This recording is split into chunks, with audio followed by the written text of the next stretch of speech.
Les doy la bienvenida. Soy Pablo Fante, tengo el honor de estar aquí como editor de libros del Pez Espiral y en especial como editor de este fascinante libro de Christian Advanter, Dron, que tengo en mis manos y que llama la atención desde ya por esta notable portada giratoria de un amarillo solar que diseñó y materializó Daniel Madrid, el director de Pez Espiral. Entonces, doy la bienvenida a nuestros presentadores. Les agradezco sinceramente su presencia hoy. Se encuentran con nosotros desde Santiago, Carolina Gainza, que es especializada en literatura digital. Desde Perú, el poeta y lingüista Mario Montalbetti. Y desde Argentina, la escritora Cynthia Rimsky, a quien además agradecemos por su excelente contraportada del libro y por todas las lecturas que nos compartió durante el proceso de edición de este libro. Antes de dejarle la palabra a los presentadores, quisiera compartir brevemente unas palabras mías como editor literario y además diagramador del libro.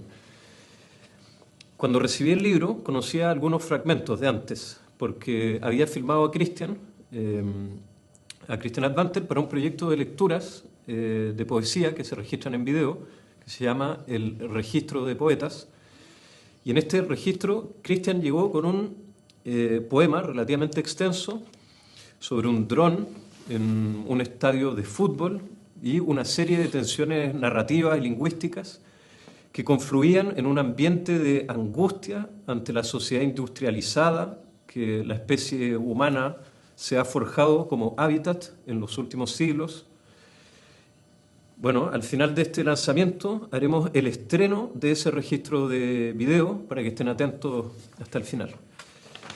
Tiempo después, Christian le propuso este poemario a Pez Espiral y lo aceptamos de inmediato, con un enorme entusiasmo, porque es un libro que implica tanto un desafío a nivel del texto como a nivel gráfico. Para nosotros se trató de generar un objeto libro que fuera capaz de realzar estas dos dimensiones. Y es justamente lo que más hace Libros del Pez Espiral, así que era un libro perfecto para la editorial, estamos muy contentos. En cuanto al proceso mismo de la edición literaria, aprovecho de compartir un par de ideas. Me parece interesante cuando el editor también comparte su idea. Yo recibí el poemario cuando aún no intervenía masivamente el bot, del que probablemente los presentadores dirán mucho más luego. Esto quiere decir que comencé editando textos en verso y prosa que, bueno, implicaban de por sí una complejidad discursiva crítica del entorno industrial, de la sociedad industrial, pero luego viene una marea de textos, códigos, cifras que emanaron de un bot, es decir, de un proceso digital automatizado, y este bot fue alimentado con otros textos que hasta entonces no estaban presentes en el libro. Y todo esto implicó una serie de interrogaciones que nos hicimos con el autor sobre cómo organizar todo el material en el objeto de papel y tinta que es un libro impreso, para que el lector viva la experiencia digital a través de la lectura, pero sin perderse en estas emanaciones digitales del bot que alteran y tensan las lógicas gramaticales, que desmenuzan las palabras y fonemas, generando una textualidad que emana de una programación humana, pero que luego parece adquirir una manifestación digital propia. Entonces, llegar a este resultado, al resultado final que es Dron, fue un largo proceso. Hicimos un sinfín de maquetas, o sea, esto es casi en cierto momento vimos en el archivo con las no sé cuánto, como 30 maquetas de toda la etapa. Y creo que fue mucho un proceso, lo describiría como un proceso en que fuimos decantando el resultado hasta llegar al libro actual que personalmente me parece madurado y consolidado. Para dejar constancia de mi error o mérito como editor, insistí bastante en que las páginas de guarda, las primeras y últimas páginas del libro, incluyeran elementos que guiaran al lector. Es decir, son elementos que explicasen qué texto alimentaron al bot y generaron estos poemas bóticos, por así decir. Por último, pensaba en una idea que quería dejar, dando un poco, una idea que quería dejar en el aire, que es hasta qué punto yo veo este libro en diálogo o también en una prolongación de la poética de Carlos Cosiña. Y esto lo dejo más como una idea quizás eh, a desarrollar en el largo plazo y que quede esta idea de cómo va a evolucionar este nuevo sendero poético, digamos. No diré nada más. Vamos a comenzar con la presentación de Carolina Gainza, a quien le agradecemos estar acá con nosotros. Muchas gracias por invitarme a presentar este libro, que por supuesto para mí es muy interesante, dado que trabajo en el terreno de la literatura digital. Así que voy a proceder a leer mi presentación. Cuando nos encontramos frente a cualquier objeto digital, una página web, redes sociales o las pantallas de nuestros dispositivos, generalmente no pensamos que estamos frente a una corriente de bits o dígitos binarios, ceros y unos, que al combinarse generan lo que se despliega ante nuestros ojos en las pantallas digitales. Las operaciones matemáticas que transmiten toda la información por las que navegamos hoy en día son traducidas por lenguajes de programación, los cuales son leídos por los dispositivos que operamos habitualmente. Y luego, en otra operación de traducción, estos lenguajes de programación generan los textos, escrituras, colores, imágenes, a los cuales nosotros accedemos en nuestras pantallas. Distintos niveles de traducción encontramos aquí. Un desafío también para esa área de estudios, en la que interactúan diversos lenguajes humanos y no humanos. Yo pensaba que hiciéramos el ejercicio, en algún momento, no ahora, de entrar a cualquier página web y con el botón izquierdo hagamos clic en ver código fuente. Nos van a aparecer una serie de comandos y funciones que generan objetos digitales. La máquina ejecuta esos comandos para que estos sean traducidos a los lenguajes que nosotros, humanos, podamos leer y comprender. Escrituras, imágenes, videos, etc. Sin ese ejercicio de traducción, el lenguaje de programación se nos hace inteligible. Pero esto ocurre simplemente porque nosotros no sabemos leerlo, excepto aquellos que lo manejan y pueden comprender su lógica.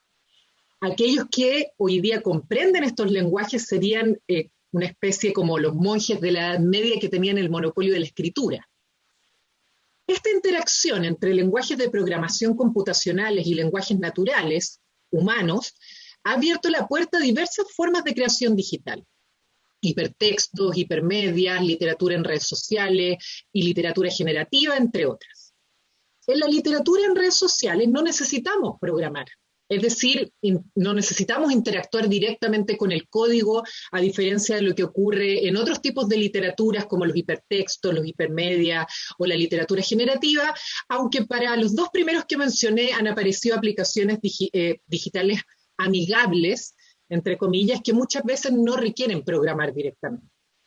El problema de esas aplicaciones amigables es justamente que oscurecen el código y por lo tanto no sabemos qué ocurre tras lo que estamos nosotros viendo en nuestras pantallas. En ese sentido, yo defiendo la necesidad de conocer qué ocurre con este otro lenguaje, cómo funciona, y desde la literatura esto plantea la pregunta por la existencia de una poética del código, que exige un estudio crítico del mismo y de las posibilidades creativas y escriturales de las máquinas. Esto es especialmente importante cuando nos enfrentamos a la literatura generativa, donde se produce una especie de coautoría entre humano y máquina. Esto es lo que nosotros observamos en Drone de Christian Advanter. En la propuesta poética de Drone observo dos elementos que me parecen cruciales para pensar el campo de las poéticas digitales. En primer lugar, en esta escritura a dos manos, encontramos la pregunta por lo posthumano, es decir, la relación humano-máquina y cómo podemos indagar en esta relación a través de la creación literaria. Junto con esto, podemos preguntarnos también por la poética del código y la escritura algorítmica, sus estéticas y, parafraseando a Gilbert Simondon, las condiciones de existencia de las máquinas. En efecto, en la introducción del libro, acompañada de comandos de programación en la página opuesta, es el programa el que nos habla. Y cito, el programador adaptó el código para que yo, el programa, pudiera reproducir el texto a partir de volúmenes. Al ejecutar el texto, generó una dispersión del volumen. Así, a partir del entrenamiento con diversos textos, el programa genera poemas con una estructura que se nos hace extraña y que no sigue las reglas de nuestro idioma. ¿Será esa su poética?, me pregunté. Es un juego del lenguaje que podríamos llamar neoformalista. Los poemas generados por el programa producen un efecto de extrañamiento del lenguaje poético humano y nos hace pensar sobre él. Pero al mismo tiempo desautomatiza el lenguaje algorítmico y lo hace extraño a sí mismo, al sacarlo de las funciones de eficiencia y efectividad. ¿Pueden escribir las máquinas? Varias escrituras algorítmicas, incluso algunas generadas por inteligencia artificial, nos han demostrado que sí pueden, pero se cuestiona su calidad, su incoherencia, su falta de sentido. ¿No será que justamente no nos estamos preguntando por las formas de existencia de las máquinas, siendo incapaces de pensar otras estéticas? Drone nos invita a repensar lo que entendemos por literatura, por calidad literaria, por sentido poético, y obviamente por poesía también. Así es como, ante la pregunta por el sentido, en uno de los poemas que se encuentra al final del libro se nos advierte: a veces hay que tener cuidado con el sentido. En segundo lugar, en Drone está la pregunta por el lenguaje poético. En Chauvet 59 encontramos los siguientes versos, y cito: tienes un vocabulario nuevo, por primera vez, una lengua en este adrecido de su argunidad. Tienes también una nueva gramática. Cuando nos adentramos en los lenguajes de programación, yo de hecho estoy aprendiendo a programar en este momento, en Python también, que fue el programa que ocuparon en Drone, la experiencia es la de aprender a leer y a escribir un nuevo idioma, una nueva gramática, como señala el verso citado. ¿Cuál es la poética de los lenguajes de programación? Alexander Galloway señala en su libro Protocol, y voy a citar en inglés: "It is my position that the largest oversight in contemporary literary studies is the inability to place computer languages on par with natural languages." En esta línea, en los últimos años ha crecido la interrogante respecto a considerar una estética del código y su función literaria en el caso de narrativas y poéticas digitales. En este caso, no se trata solo de analizar lo que el código genera, como es el caso de Drone, sino que también la estructura que está detrás de esa poética, en el lenguaje mismo de programación. Pienso que de esto se trata la estructura a la que se refiere esa máquina que nos habla en la introducción del libro. Y cito: pensó en ellos como una infraestructura donde transitan poemas, drones y conciencias operadas a distancia. Y cierro la cita. Así, este libro es una infraestructura, se dice también en la introducción. Es decir, una poética posthumana, donde el lenguaje digital interviene en el lenguaje humano, donde se generan nuevas poéticas y donde es posible preguntarse por la poética de las máquinas. Esta intervención del lenguaje de programación en los lenguajes humanos no es nueva, sino que, como señala Mark Marino en su libro que se llama Critical Code Studies, los generadores computacionales de poesía han existido desde la creación de los primeros computadores. Sin embargo, refiriéndome a esta intervención del lenguaje de programación en el lenguaje humano, pienso en el último poema que se presenta en Drone, el ejecutable 30. En este se mencionan las partículas del universo que intervienen y a veces obstaculizan las comunicaciones. Los bits pueden ser intervenidos por estas partículas, por ejemplo, cambiando una secuencia de ceros y unos, alterando la información y su sentido.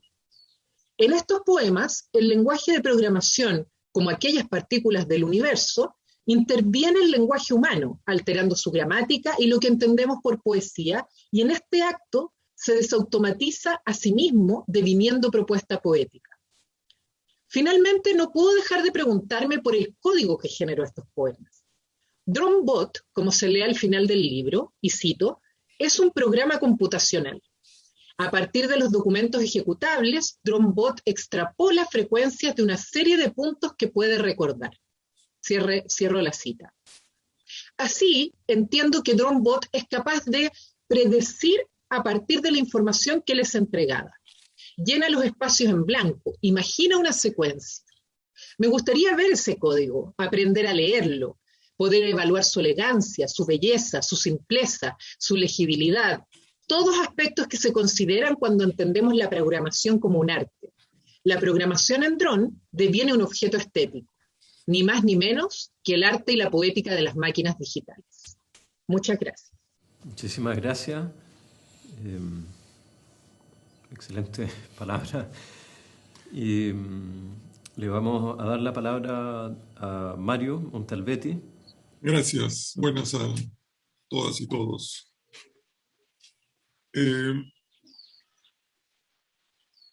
Hay libros que de entrada uno más o menos entiende de qué van o de qué tratan, y que su éxito o no éxito se manifiesta de una manera más o menos clara.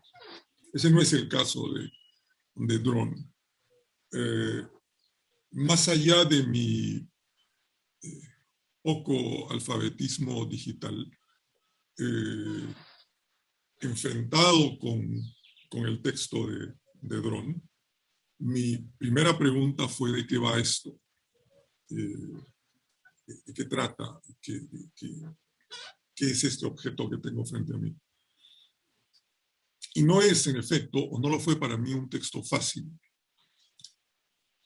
porque me parece que es un texto que está al borde de la lectura, está al borde de lo lecturable.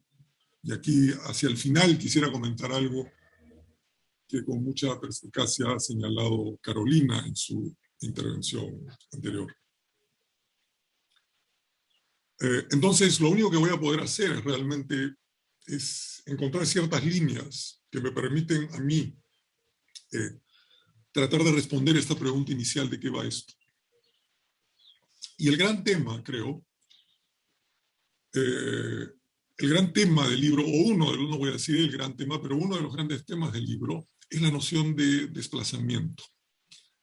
Y la noción de desplazamiento a diferentes niveles. El primer desplazamiento es el desplazamiento de masas de texto, textos que van de un lugar a otro. Desplazamientos, como se habla en Drone mismo, de volúmenes de texto, de dispersiones de textos. Es decir, textos que se mueven de un lugar a otro. Movimiento que puede ser de una metonimia radical, que puede ser de una traducción, que puede ser de la ejecución de un código, pero que va de un lugar a otro. Que es un tema que es digital o no, muy querido y muy central para la poesía actual, diría yo. El tema de desplazar, de trasladar masas de texto de un lugar a otro. El caso obvio, pero que viene desde el comienzo de la poesía, es el caso de la metáfora, ¿no es cierto? La metáfora es un desplazamiento de un lugar a otro. El tiempo es oro, comienzas con tiempo y llegas a oro, ¿cierto? Quisiera decir un par de cosas sobre este desplazamiento antes de entrar propiamente en Drone. Leo en un texto muy bonito de Pascal Quignard, titulado Retórica Especulativa, que Quignard sostiene, basado en textos que él dice que ha leído de griegos que vivían en Turquía hace muchísimo tiempo. Pero la idea es la siguiente, que el pensamiento, el pensar nuestro, de los seres humanos, se ejecuta en un movimiento de ida y vuelta.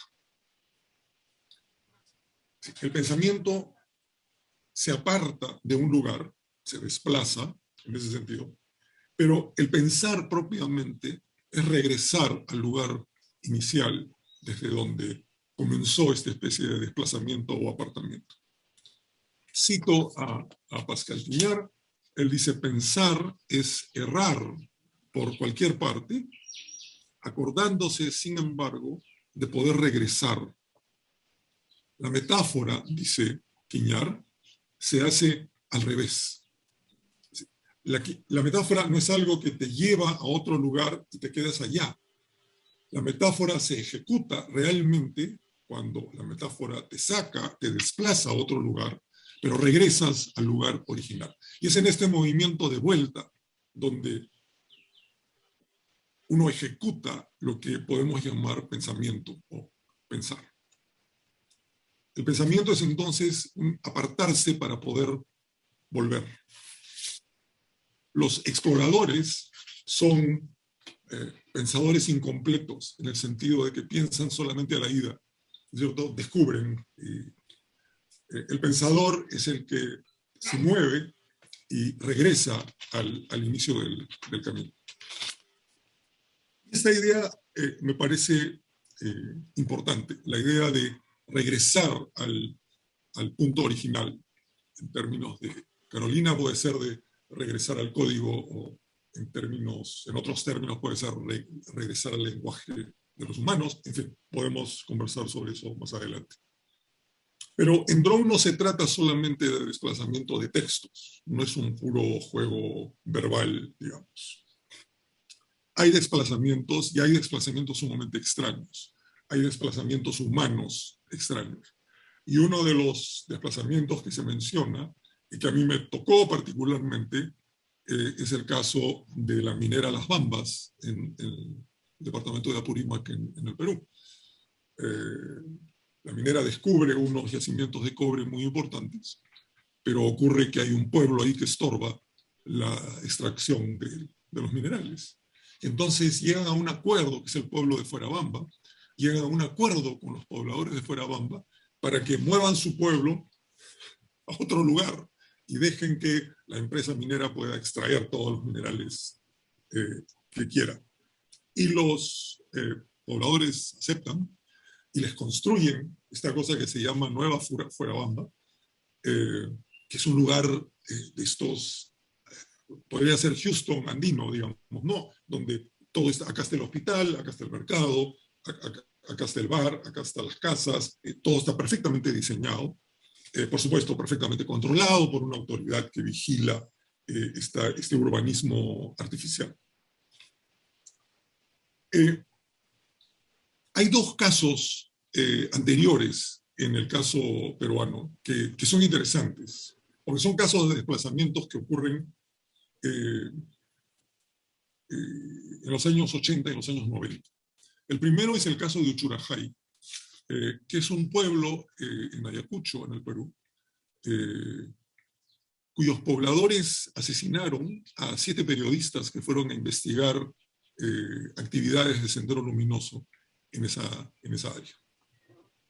Y luego asesinaron a los 7 periodistas, dicen que los confundieron con senderistas, y nombraron una comisión investigadora que fue dirigida por nada menos que el escritor español Mario Vargas Llosa, y un grupo de personas que produce un informe extrañísimo sobre lo que ocurre. Lo interesante del caso de Uchurajay es que los pobladores de Uchurajay comenzaron a morir luego a manos de Sendero y a manos de quién sabe quién, y ellos mismos mudaron su pueblo a otro lugar, a, digamos, Nuevo Uchurajay.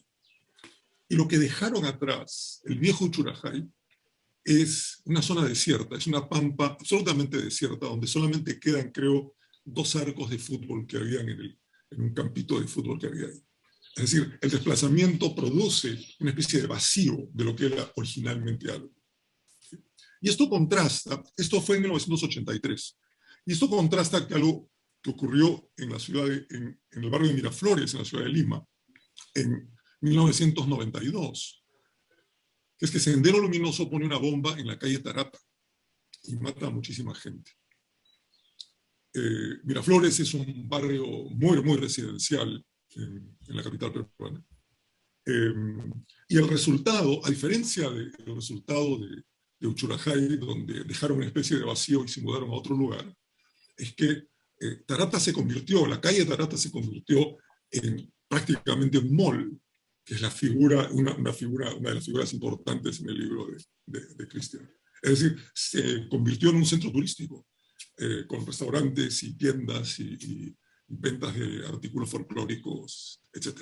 Es decir, la respuesta citadina al ataque de Sendero fue repoblar y cubrir el desastre de la explosión de una bomba en Tarata. La respuesta andina fue simplemente dejar un hueco y dejar un vacío donde antes había ocurrido una tragedia. Este es el segundo tipo, yo hablaba de desplazamientos de textos, el segundo tipo de desplazamientos, que son desplazamientos humanos, ¿no es cierto? Y podríamos hablar, como habló Carolina de Chauvet, de la creación de simulacros, ¿no es cierto? El original, en el caso de Uchurajay, desaparece, es un espacio vacío. En el caso de Tarata, se repuebla. En el caso de Nueva Fuerabamba, se recrea en otro lugar, como en el caso de Chauvet, en que se crea una especie de simulacro del original, ¿no es cierto? Simulacro casi en el sentido de Baudrillard, ¿no es cierto? Donde el simulacro, la copia, es más real que el original. Por eso, nuevamente, la idea de que regresar a que el movimiento del pensamiento se ejecuta y se completa cuando uno regresa al lugar de origen, para encontrar que un hueco, como en el caso de Uchurajay, o para encontrar que ese hueco, ese lugar original ha sido cubierto y tapado por tiendas y restaurantes y cafeterías, etc. Hay también, y lo menciono solamente porque no tengo tiempo para explorarlo, hay un desplazamiento hacia la infancia que es importante en el texto de Cristian.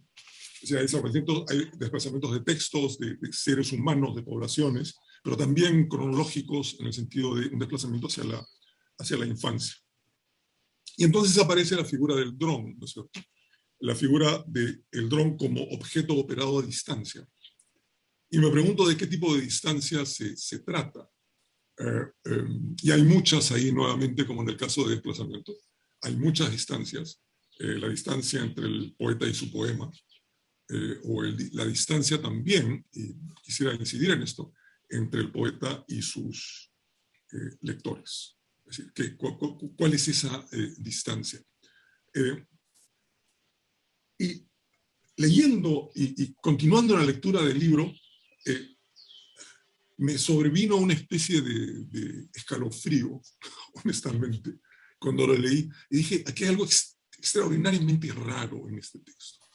Que hay algo que me perturba y que me hace cosquillas en el espinazo, y me dice, hay algo que como que no está bien en el texto. Y cuando lo leo, no sé lo que es, no puedo ubicarlo, hasta que doy con una clave que me parece absolutamente sorprendente. Y es que en el texto de Dron no hay una sola pregunta. No se hace una sola pregunta. Hay dos preguntas en el libro, si lo he leído bien, y que aparecen en la nota inicial, que está en negro, antes del inicio propiamente del texto Dron. Y esta ausencia de preguntas, en un texto, en un poemario relativamente largo, me produce una sensación extraña, y es una sensación inhumana. Y aquí, de repente, y tal vez la incursión de lo digital merece reconsiderarse. ¿Por qué? Porque, curiosamente, es solamente en el lenguaje verbal de los seres humanos que podemos hacer preguntas. No podemos preguntar en música, no podemos preguntar con pintura, no podemos preguntar con escultura, no se puede. La única forma de la forma pregunta es utilizando esto que llamamos un lenguaje verbal. Y eso es importante, porque tanto la pregunta como la negación, que es algo que también solamente se puede hacer en el lenguaje verbal, es lo que identifica, entre otras cosas, a algo que podemos llamar un lenguaje humano. ¿Por qué? Por razones más o menos obvias que ya Deleuze y Guattari se encargaron de definir en 1972 en el Antiedipo, ¿no es cierto? Porque el enemigo público del sistema es el lenguaje verbal. ¿Por qué? Y esa es la respuesta. Porque ese es el único lenguaje en el cual se puede preguntar y negar. Es decir, se puede cuestionar y resistir a la autoridad. Si nosotros no tenemos la posibilidad de preguntar y no tenemos la posibilidad de decir no entonces no hay forma de resistir a una autoridad. Y aparece entonces el texto de Drone, como esta especie, donde sí hay negación, de paso, pero donde no hay preguntas. Entonces aparece esta especie de sabor inhumano en el texto que me perturba. Y esto no tiene ninguna connotación de mérito literario o no. Creo que con esto, aquello con lo que nos confronta Drone, y regreso a la idea de Quiñar, ¿no es cierto? La idea de que pensar es regresar. Pero la pregunta la tengo que dejar suelta, es decir, ¿a qué nos hace regresar Drone? ¿A qué nos hace regresar el texto para poder pensarlo? Y esa es una pregunta a la cual no tengo una respuesta clara, o que tendría muchísimas respuestas, al código, al lenguaje verbal original, a lo que fuera. Y entonces se me abre, sin embargo, una última cuestión que está conectada con los comentarios que ha hecho Carolina, que es la cuestión de la poética digital. Y hablo desde una ignorancia absolutamente supina y maravillosa, porque realmente no entro a eso. Pero sí me pregunto si, y tal vez simplemente por ignorancia, si es que los códigos de producción y de generación de textos poéticos a partir de operaciones digitales o programaciones digitalizadas, no olvidan la segunda parte, que es absolutamente indispensable, creo yo, en el objeto poema, que es la lectura del poema y la interpretación del poema. No conozco, y insisto, lo digo desde mi ignorancia, si es que existen códigos de interpretación de poemas. Sí, códigos de generación de poemas lo entiendo, porque como sabemos todos, cualquiera es un poema, ¿no es cierto? Pero ¿cuándo es un poema un poema? Creo que parte, y nuevamente esto es parte del movimiento de regreso de Quiñar, creo yo, creo que parte de la confección del objeto poema es la lectura del poema. O sea, hay una lectura poética que casi produce el texto poético. Yo puedo escribir La nieve es blanca, y Seguridad del Estado puede venir a mi casa a decir ese verso es revolucionario y quiere tumbarse abajo al gobierno peruano. Pero digo, no, pero ¿cómo se le ocurre? Es nuestra lectura. Y entonces yo no puedo nada contra eso. Lo que quiero decir es, por cada taller o programa de escritura creativa, yo creo que deberían existir 10 programas o talleres de lectura creativa. Porque esa es la contraparte que produce al objeto poético. Y entonces simplemente me pregunto, e insisto desde mi ignorancia, si es que los programas que generan textos poéticos, una poética digital, si la poética digital alcanza una interpretación digital, si hay algo como una lectura digital de un poema que ha sido lograda en un sentido relativamente interesante. Eso es lo que básicamente quería decir, soltar unas cuantas ideas sobre este texto extremadamente provocador y perturbador al mismo tiempo que ha creado Cristian. Gracias. Muchísimas gracias y le dejamos la palabra a nuestra tercera presentadora, Cintia Rimsky. Muchísimas gracias. Bueno, tengo que decir que Cristian me metió en un aprieto al invitarme a presentar su libro, porque yo nunca he escrito sobre poesía ni sobre libros de poesía, soy una narradora, así que bueno, hice lo que pude y escribí un texto. Dice: vi por primera vez a Cristian en un hangar gigantesco que pertenecía a la imprenta Cooperativa Gráfica del Pueblo. Las máquinas, de una solidez soviética, parecían pintadas sobre el fondo desvaído de los planes quinquenales de Perón. Ante ellas, un joven poeta chileno presentaba su primer libro en Buenos Aires. Éramos pocos y parecíamos menos. Si comprabas el libro, en coautoría con Laura Petreca, te regalaban 2 casitas plásticas de colores de 2 por 2,5 centímetros, hechas en 3D, que todavía conservo. Acá están. La foto portada de Aquí vivía yo es una de esas casitas color rosa sobre un pasto suave y mullido que se conoce como dichonda. Hace días que tengo sobre el escritorio 3 libros de Christian Banter, tan cerca que el dedo izquierdo con el que tecleo roza el papel. Los aparto para hacer clases, pongo marcadores cuando quiero retener una imagen y al volver me quedo en las líneas de la página del frente que creía haber leído y que ahora me resultan desconocidas. Me acerco, me alejo, voy y vengo una y otra vez.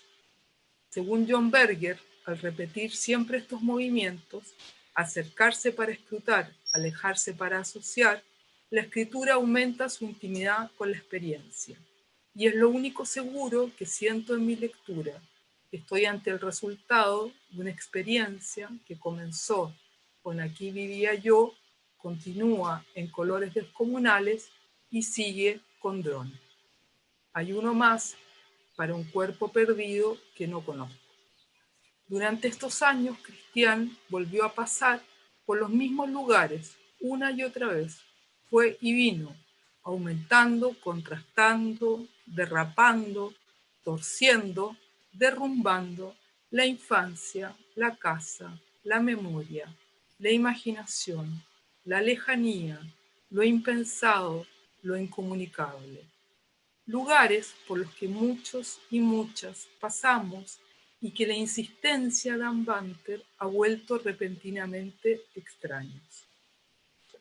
La segunda vez que me encontré con él fue en una jornada de literatura chilena contemporánea en la Ciudad Internacional Universitaria de París. Christian estudió en París 7 y conocía el lugar. Caminamos por entre esas anacrónicas residencias, una constelación de ismos, modernismo, minimalismo, industrialismo, formalismo, que alguna vez tuvieron la misión de, abre comillas, contribuir a la comprensión y la amistad entre los pueblos, a ideales humanistas y pacifistas, cierro comillas. Lo que vimos fueron cáscaras agujereadas por el tiempo. Puertas adentro, en la literatura chilena contemporánea, reparé en que Christian era el que más preguntas hacía después de las ponencias. Noté que se refrenaba por miedo a incomodar, cuando lo que buscaba era pensar más allá. Podría decirse que le picaba la curiosidad. En Colores descomunales aparece esta imagen. Sí, mis manos son espinas de pensamiento. Dron me hace sentir que las espinas entraron tan hondo que Banter se vio obligado a escribir con ellas adentro. Hace unos meses nos visitó un amigo fotógrafo que tiene un dron. Tomamos un camino rural y fuimos hasta el puente de fierro por el que supuestamente pasó Juan Manuel de Rosas en 1755.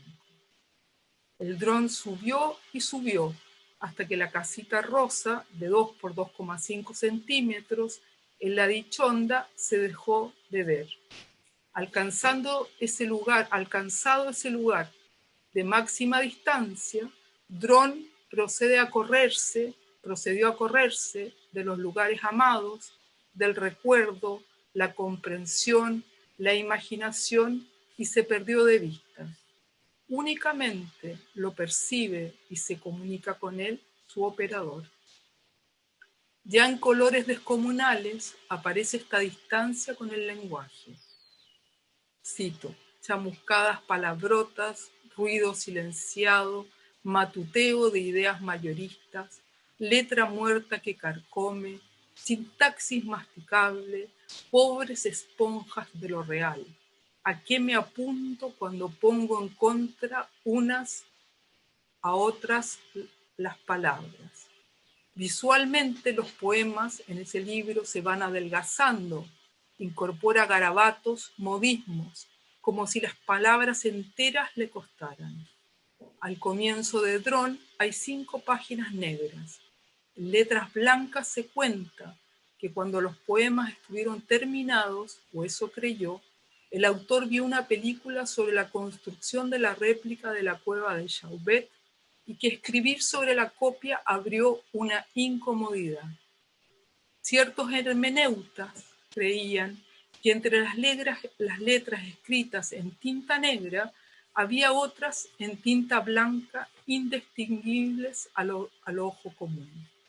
Cifrar, idear combinaciones numéricas, alterar, mover, combinar, borrar, tachar, insertar, plagiar, ejecutar, todas formas que usaron para ir hacia la lectura más y más profunda. Cuando Dron llega a su máxima distancia, se corre y va hacia la copia. Es en la copia, en lo aparentemente nuevo, en lo artificial, donde su operador va a leer lo oculto. Cito, a veces hay que tener cuidado con el sentido. Leo casi al final del Dron. Antes de que aparezca, cito el caso del sol. El punto más caliente no está cerca de las llamas. La imagen final del sol me remite al sino de Pedro Prado, el niño herido por el mundo que se vale de esas alas nacidas de la joroba que le crecieron la primera vez que cayó para volar hacia el sol. En el caso de Dron, un sol instalado en medio del patio central del mall, obstaculizando a veces las telecomunicaciones. No, muy emotivo, o sea, ¿no? Imagino Sí. para ti. No, yo estoy... no, me cuesta decir algo, pero voy a tener que decir algo, creo. O sea, yo siento que tanto Carolina como Mario, al final de sus presentaciones, te hicieron una pregunta que se acerca. Tanto lo que comentaba Carolina sobre el deseo de ver cómo se programó el bot, y esta pregunta final de que del arte mismo que representa la programación del bot, y que creo que esa pregunta está muy relacionada con lo que dijo Mario al final, de qué tipo de lectura se le da. Creo que de hecho esa pregunta un poco que responde o dialoga con la pregunta de Mario, ¿no? Interesante. Sí, quizás podría contar un poquitito cómo nació lo del bot, porque como en algún momento efectivamente yo tenía los poemas en verso y en prosa, yo consideraba en ese momento listos para publicar, pero no me sentía muy cómodo con ellos. Lo sentía demasiado cercano a lo que ya había leído y me molestaba, ¿no? Como que me picaba. Y lo conversé con un amigo, Ignacio Adriasola, a quien agradezco, que me contó que su hermano era programador. Yo justo le estaba mencionando que me sentía extraño como escribiendo poemas sobre drones o sobre centros comerciales, sobre las relaciones como sobre la presión, en verdad, que todo ese mundo más técnico ejerce sobre el cotidiano, ¿no? De repente, como ahora, no estamos totalmente mediados por estos aparatos. Entonces él me mencionó que su hermano, Alfonso, a quien también agradezco y a quien no conozco, que es muy divertido eso, me contó que su hermano Alfonso trabajaba como programador, vive en Estados Unidos y también tenía una inquietud, como que las cosas que él hacía en programación al parecer no satisfacían plenamente sus inquietudes, y él había diseñado un programa que se llamaba Quijote Bot. Y Quijote Bot lo que hacía era reproducir el tipo de lenguaje del Quijote, y lo hacía a partir de todo el volumen de texto del Quijote, ¿no? Y me mostró cómo descargar el programa. Era muy complejo, yo también no entiendo nada de código, pero fue mi mayor orgullo en ese momento, logré bajar el programa de una cuestión que se llama GitHub, no sé, muy extraño para mí. Logré ejecutar el programa y accedí entonces a este texto que generaba el programa. Y claro, me pareció un lenguaje extrañísimo, parecido efectivamente a la sintaxis barroca de Cervantes, pero con una dificultad muy grande para articular sentido. Y se me ocurre entonces la posibilidad de como alimentar, pensé siempre como en la imagen de alimentar a este bot con otras cosas. Y esas otras cosas fueron lecturas que fui acumulando muy eclécticas, pero que intenté darles coherencia, ¿no? de cierta manera. Y también agradezco a Ana Lea Plaza que me ayudó a preparar el alimento del bot, porque consistió en el fondo en limpiar un montón de texto que estaba copiado, con referencias, con imágenes, en distintas lenguas, y que lo fuimos pasando por traductores automáticos que son gratuitos de Internet. Y en el fondo todo ese texto depurado se lo entregamos al bot, ¿no?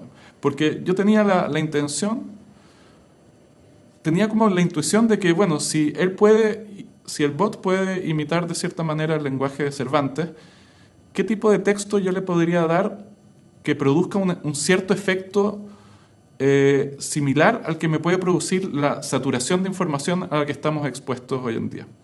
Entonces mi respuesta ahí fue como pasarle justamente un gran volumen de texto, ¿no? Eran cientos de páginas, de todo tipo de texto que circula hoy en día en Internet, en la prensa, en revistas, en redes sociales. Y claro, cuando entonces pasó mucho tiempo hasta que Alfonso pudo hacerle las modificaciones al Quijote Bot para que se transformara en DroneBot. Y cuando lo hizo y empecé a ver los resultados que hacía, me puse como a jugar con eso, en verdad, a explorar. Pero lo quise hacer como para... como que entendí que toda esta nueva masa en verdad era el entorno en el cual los poemas vivían. Todo ese volumen de texto eran las preguntas en las cuales los poemas se movían. Y de alguna manera creo que el libro intentó hacer cuajar esos dos universos que a mí en la experiencia cotidiana se me hacen, claro, familiares porque uno está muy metido en eso, pero al mismo tiempo abismante, ¿no? Uno no dimensiona todo lo que hay ahí. Y me interesaba visibilizar eso. No sé, bueno, si algo perturbó y algo les parece raro el texto, hasta cierto punto se logra eso, ¿no? El costo evidente es la posibilidad de parecerle inhumano a los lectores.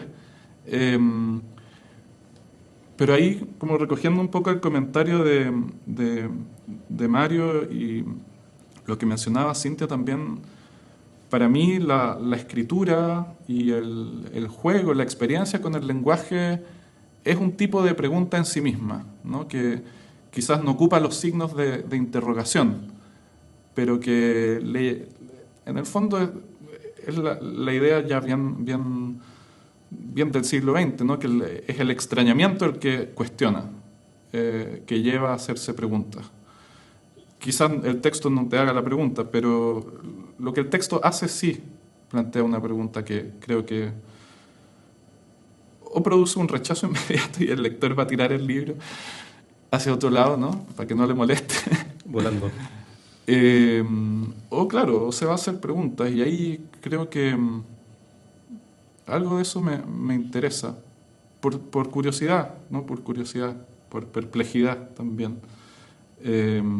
Entonces, claro, aprovecho de agradecerle de nuevo a los tres, porque en verdad lo que ustedes, cada uno hace, yo lo admiro mucho, y para mí ustedes entran en la categoría de preguntones, en el mejor de los sentidos posibles, empujando muchas veces lo que hacen, ¿no? Y de diversas formas eso ha nutrido y ha alimentado también lo que yo intento hacer. Así que muchas gracias por eso.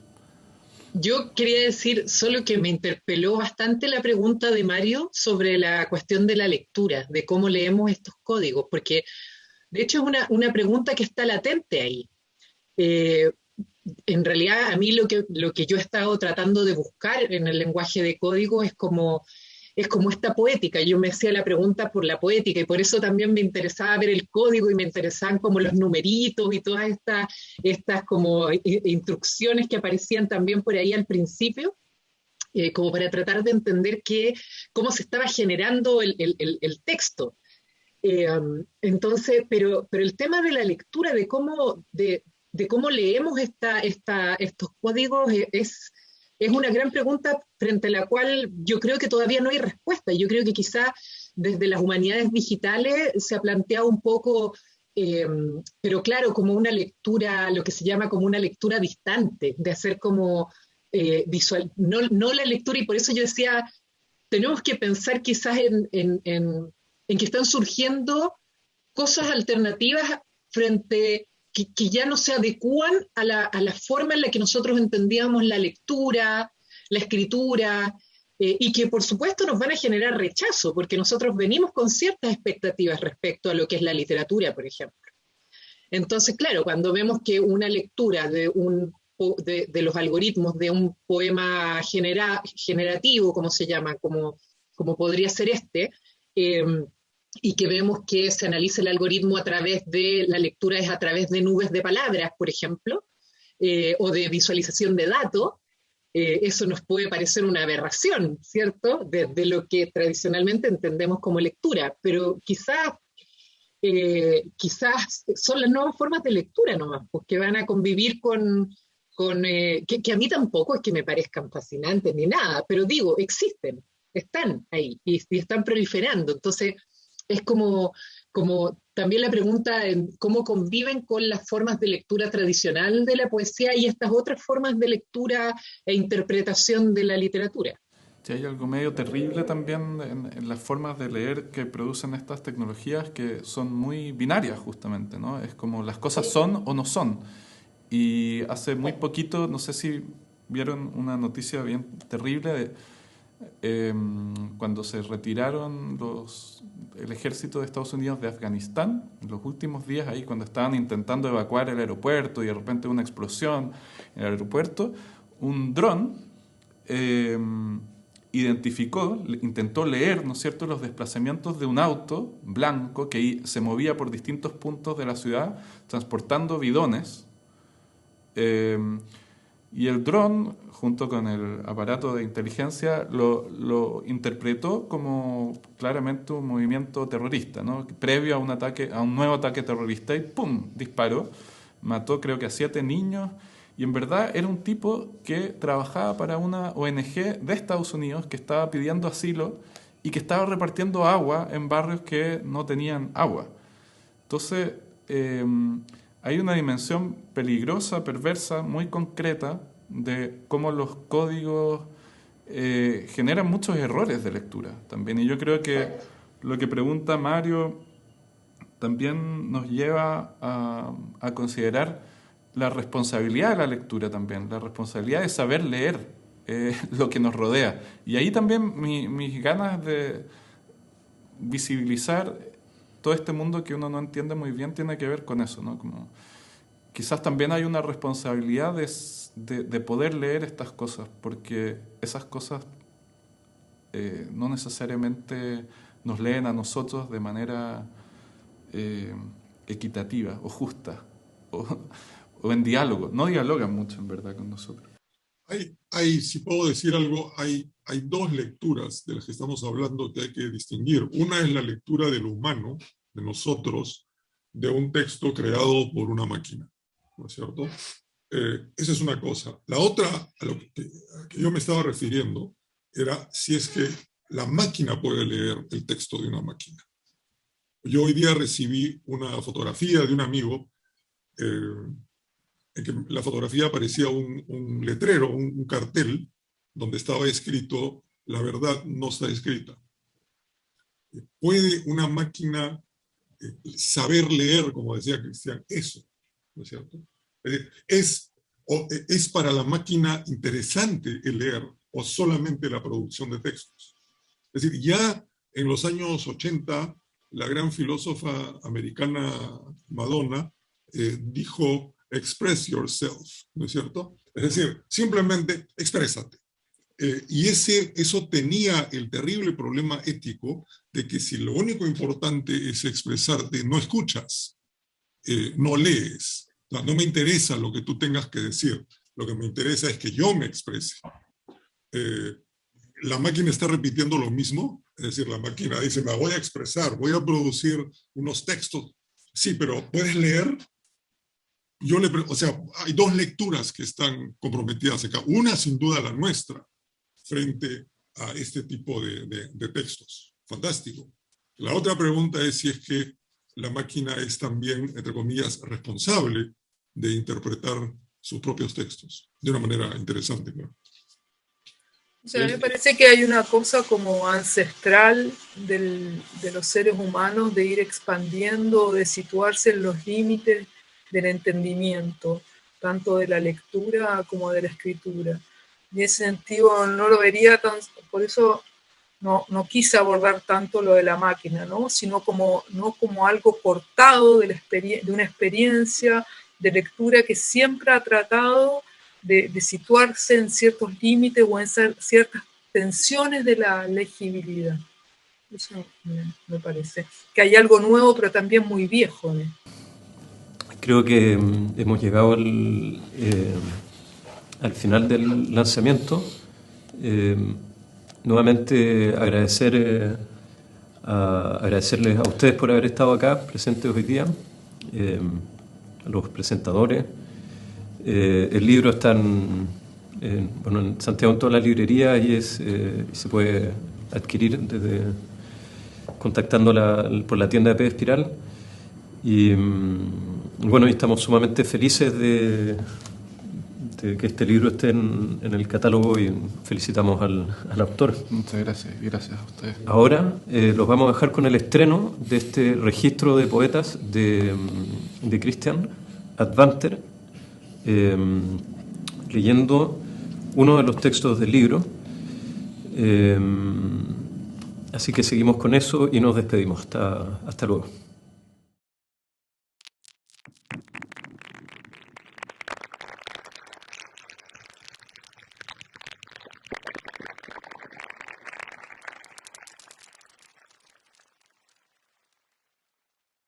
Entro como se entra el día desde el sueño y lo veo sobre mí.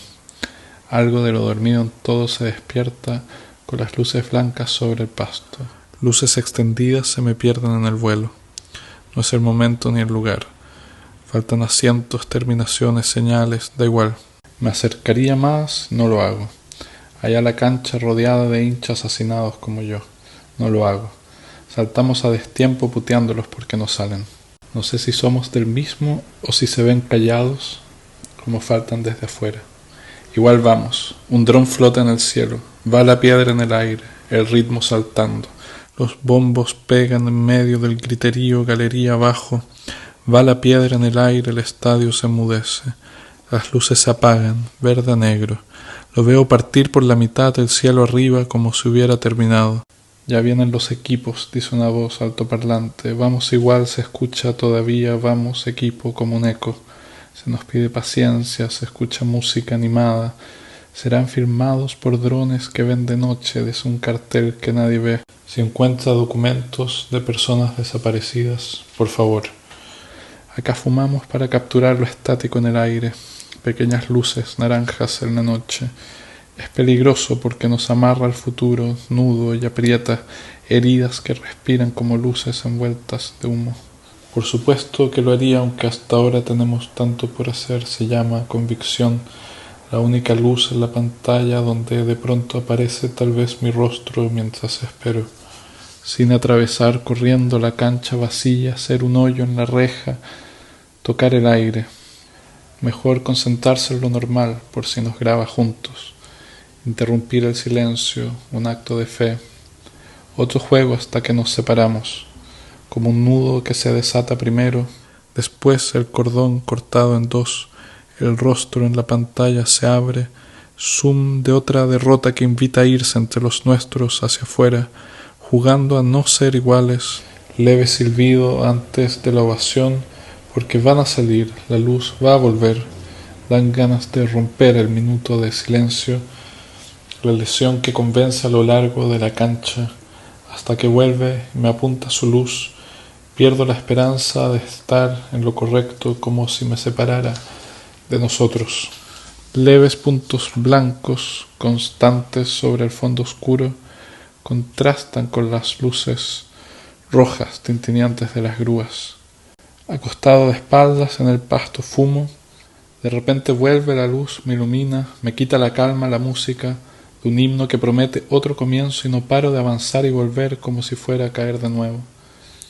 No era un nudo, sino la mano tensa, la mano de memoria, ejecutando movimientos aprendidos. Desde atrás se arroja un manojo con tantas llaves. Cuando al frente no hay ninguna puerta, se van de a poco hasta que no queda nadie detrás de las rejas.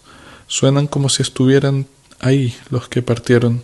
Desde un punto arriba el dron parece concentrarse en lo que pasa aquí. No lo sé, tintinean todavía las luces rojas de las grúas. Un manojo con tantas llaves, cansado, movido por otro, zigzaguea en el cielo, deja huellas en el aire, marcas transparentes en la noche, difíciles de fijar, como el juego en que los niños dibujan líneas, unen puntos separados hasta descubrir de pronto una figura. Pero cuando no asoma algo conocido, eso que no fue, de a poco se dispersa.